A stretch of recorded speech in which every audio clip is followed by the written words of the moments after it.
Hi everyone, so I am back with another topic, and it's about dating guys that are not good for you. I don't understand why we always have to date the bad boy. I mean, bad boy isn't like a rude boy. Like, nobody wants that, and yet we continue to be with guys who are no good for us. And it's like, I don't know, like, bad relationships are entertaining. But like, when you're a boss lady and you're about your life, you don't have time to be entertained by your relationship. You want to be caressed, you want to be cared for, you want to be, cuddled, you want to be protected by your relationship, not entertained. Entertainment's for monkeys and for zoos and clowns. Caring for people who hurt you is not a good thing. It's not a good idea, and it's not advisable, but we still do it. And I really want to share some few steps on how to get rid of people who are no good for you.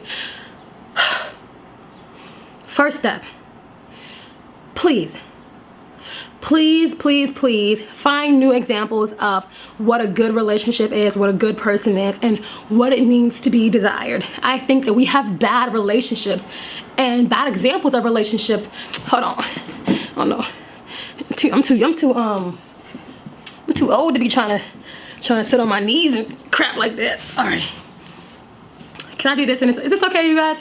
So, again, we have to stop having bad examples of relationships. And I'm saying, like, I know from my mother, she was divorced multiple times, and I never really had a good male figure relationship in my life. So to me, things like marriage and monogamy and commitment and trust really are tainted. And that's nobody's fault. I think we're all in this world to learn what we can learn, and we have the power to create our own examples and live our own lives. So my mother's experiences aren't mine, but in that same sense, I got a bad frame of reference when it comes to relationships. So I can dispose of men and not care like that sometimes. Let's just say I'm a quick to love, cry for a little bit, and then I can disappear and it won't even matter to me.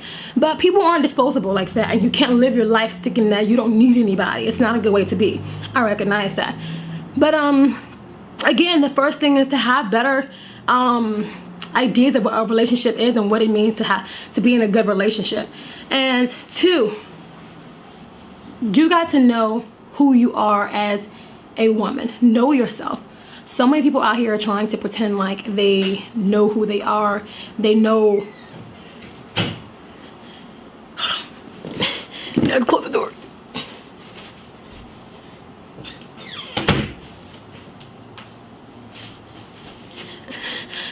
I got a pillow because I can't live my life like that. So you have to know who you are.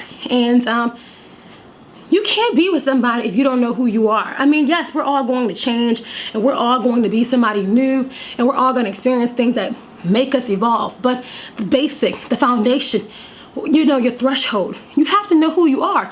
And people run around here like a chicken with their head cut off and don't know who they are. Overreacting, being pushed over the edge. I mean, just being too passive aggressive and being in situations they don't even know what they're in. Like, how can you be living your life and you don't even know what you're doing?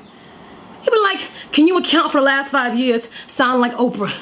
Wow, I've never had a home in like 60 years. Like, you have to some kind of way find a foundation. You can't just be moving all over the place and not know that your life has gone like this and you don't know what you did for it. Maybe Oprah was a bad example. You get the point. So remember, the first one is get healthy examples of good relationships. Second one is know who you are. The third one is,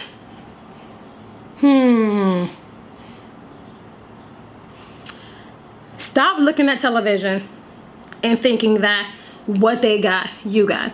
I know television has really consumed our life, even social media. I mean, you've got people like, a whole lot of people. You get people, I don't know, like, who? There are a lot of relationships where things are like glamorous. The top model lady, the top model chicken, and Eric, what's his name? Kevin McCall, and whatever. The whole point is, you've got like relationships that you see where it looks like it's fun and it's really not. Like, it's not fun.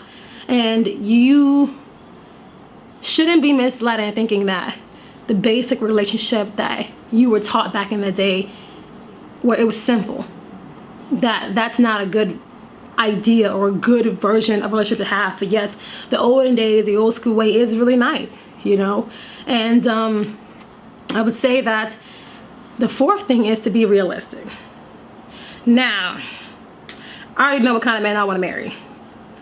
And my mama always says, baby, don't be a gold digger. But I already know I'm going to marry a guy with money.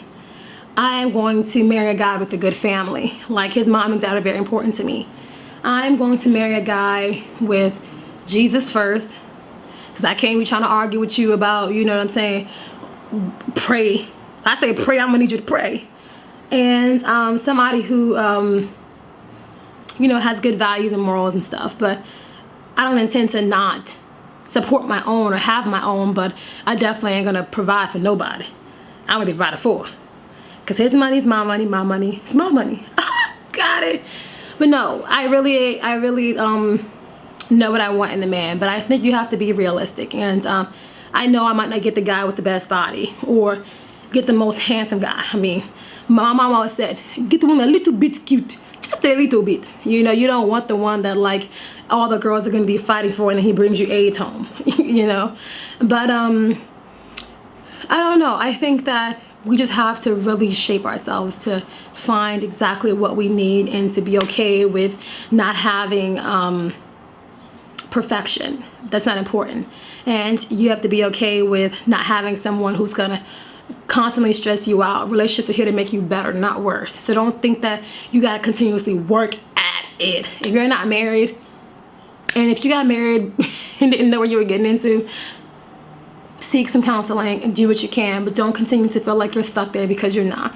As women, we should always be empowered to be able to make concrete decisions that we need to move forward with our lives and be happy. Sounds like a plan to me? Oh, all right. So make sure you subscribe to me.